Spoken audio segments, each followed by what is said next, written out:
सचिन पायलट का जन्म 7 सितंबर 1977 को यूपी के सेहरन में हुआ था। उनका पैतृक गांव दिल्ली के पास नोएडा में वेदपुरा था।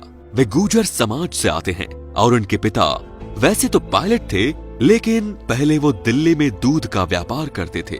उनके पिता का नाम राजेश पायलट था। वो राजीव गांधी के बेहद करीबी थे। राजेश पायलट राजस्थान में सबसे पहले 1984 में भरतपुर और फिर दौसा से लगातार सांसद बनते रहे। सचिन पायलट के दो बेटे आराम और विहान है और पायलट की शादी जम्मू कश्मीर की पूर्व मुख्यमंत्री फारूक अब्दुल्ला की बेटी सारा पायलट से हुई है। दोस्तों, आज हम यहाँ आपको सचिन पायलट और सारा पायलट की प्रेम कहानी के बारे में बताएंगे कि कैसे उन दोनों की मुलाकात हुई और कैसे उनका प्रेम आगे बढ़ता गया और फिर कैसे मुस्लिम परिवार से आने वाली सारा अब्दुल्ला ने अपने परिवार से बगावत की और फिर कैसे दोनों परिवारों के रिश्ते वापस पटरी पर भी आ गए। शादी के पहले सचिन ने नई दिल्ली के एयरफोर्स बाल भारती स्कूल से पढ़ाई की। उसके बाद उन्होंने दिल्ली यूनिवर्सिटी की सेंट स्टीफन कॉलेज से डिग्री हासिल की और गाजियाबाद की IMT से मार्केटिंग डिप्लोमा हासिल किया। आगे की पढ़ाई करने के लिए सचिन अमेरिका चले गए। उन्होंने वहां की पेंसिल्वेनिया यूनिवर्सिटी से MBA की पढ़ाई की।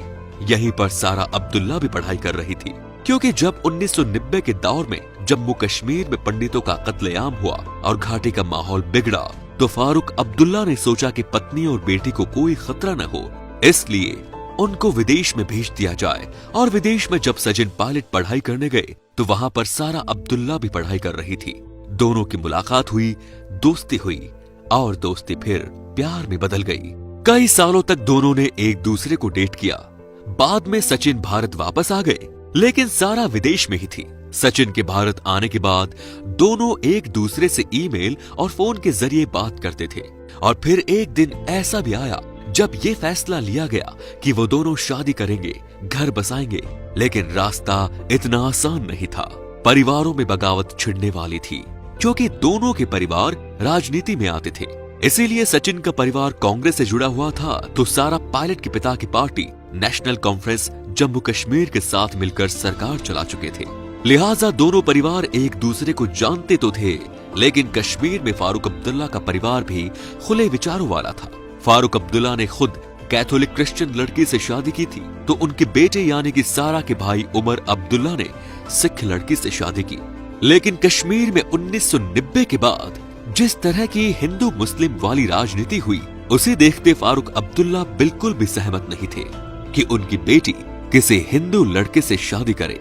इसीलिए सारा ने सचिन की विदेश में ही अपनी मां से मुलाकात तो करवा ली। मां ने सचिन की पहली मुस्कान पर ही पसंद कर बैठी, लेकिन कश्मीर में बैठा सारा का बाकी परिवार इसके लिए तैयार नहीं था। हालांकि कुछ वक्त में सचिन पायलट ने अपनी मां रमा पायलट को शादी के लिए मना लिया। उनके पिता राजेश पायलट का पहले ही निधन हो गया था। रमा पायलट उस वक्त राजस्थान के दौसा से सांसद थी। उधर जम्मू कश्मीर में जब सचिन और सारा की शादी की बात सार्वजनिक होने लगी, तो घाटी में फारूक अब्दुल्ला के खिलाफ दुष्प्रचार होने लग गया। लोग ये कहने लगे कि उनकी बेटी किसी काफिर से शादी कर रही है। यहाँ तक कि उसकी पार्टी के कई विधायकों ने भी इसका विरोध करते हुए नसीहत दी कि मुस्लिम आदमी किसी गैर मुस्लिम से शादी कर सकता है, लेकिन मुस्लिम लड़की किसी गैर मुस्लिम से शादी नहीं कर सकती।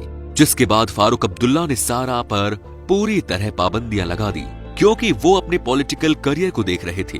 फारूक अब्दुल्ला ने सचिन से फोन या ईमेल पर बात करने की भी रोक लगा दी।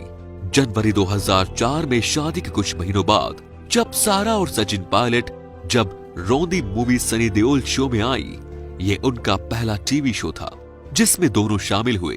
यहाँ उन्होंने बताया कि एक वक्त पर तो उनको ऐसा लगने लगा कि जैसे अब उनकी शादी अब हो ही नहीं पाएगी, क्योंकि उधर कश्मीर में फारूक अब्दुल्ला ने अपनी बेटी पर पूरी तरह पाबंदियां लगा दी। कमरे में बंद सारा पायलट कई दिनों तक रोती रही, लेकिन पिता नहीं माने। साल 2004 में मकर संक्रांति का त्योहार निकल चुका था। दिल्ली में ठंड जोरों पर थी। अगले दिन यहाँ ऐसी शादी होने वाली थी जिस पर सत्ता की गलियारों पर खास नजर थी। दूल्हा था सचिन पायलट और दुल्हन थी सारा अब्दुल्ला। लोग कम थे। सारा के पिता फारूक अब्दुल्ला लंदन में थे। भाई उमर अब्दुल्ला अपेंडिक्स का इलाज करवाने के लिए दिल्ली के ही बत्रा हॉस्पिटल में भर्ती थे, लेकिन शादी में नहीं आए। सचिन पायलट ने 2002 में 10 फरवरी को अपने पिता राजेश पायलट के जन्मदिन के मौके पर सक्रिय राजनीति में आ चुके थे, यानी कि कांग्रेस ज्वाइन कर चुके थे। 2004 के जनवरी तक सचिन न कोई बड़ा काम करते थे, न ही ज्यादा पॉलिटिक्स में एक्टिव रहते थे। वो उस वक्त एक बहुराष्ट्रीय कंपनी में काम करते थे, लेकिन समय का फेर देखिए, शादी के कुछ ही महीनों बाद वे दौसा से चुनाव लड़े तो एमपी बने। 26 साल की उम्र में वो बड़े अंतर से, यानी कि करीब 1,20,000 वोटों से चुनाव जीतकर लोकसभा पहुंचे। यूपीए 2 सरकार के कार्यकाल में सचिन पायलट को मंत्री बनाए जाने के बाद फारूक अब्दुल्ला ने भी इस रिश्ते को स्वीकार कर लिया। पायलट को मनमोहन सरकार ने जब मंत्री बनाया तब फारूक अब्दुल्ला बेहद खुश नजर आए और कई बार दोनों परिवारों को साथ में देखा गया, यानी कि दोनों परिवार शादी से पहले बगावती मोड पर थे, यानी कि बेटी पर तमाम पाबंदियां लगा दी गई थी। सचिन को दामाद के रूप में स्वीकार नहीं कर रहे थे और ये स्वीकार नहीं कर पा रहे थे कि उनकी मुस्लिम बेटी किसी हिंदू से शादी करे। लेकिन शादी के बाद उनका जो दामाद था सांसद बना, मंत्री बना, तो फिर रिश्ते भी स्वीकार कर लिए गए। फिलहाल सारा पायलट अपने काम में व्यस्त रहती है। वो एक योगा ट्रेनर भी हैं। वो समाज सेवा भी करती हैं। 2018 के विधानसभा चुनाव में एफिडेविट के मुताबिक सारा पायलट की प्रॉपर्टी सचिन पायलट से भी ज्यादा है। सचिन राजनीति में व्यस्त हैं। वे राजस्थान के उप मुख्यमंत्री हैं। हालांकि पावर को लेकर उनका तकरार अशोक गहलोत के साथ चलता रहता है। पहले सीएम पद को लेकर चला, फिर मंत्री बनने को लेकर, फिर उनको कौन सा मंत्रिमंडल दिया जाए, इसको लेकर तकरार चलता रहा।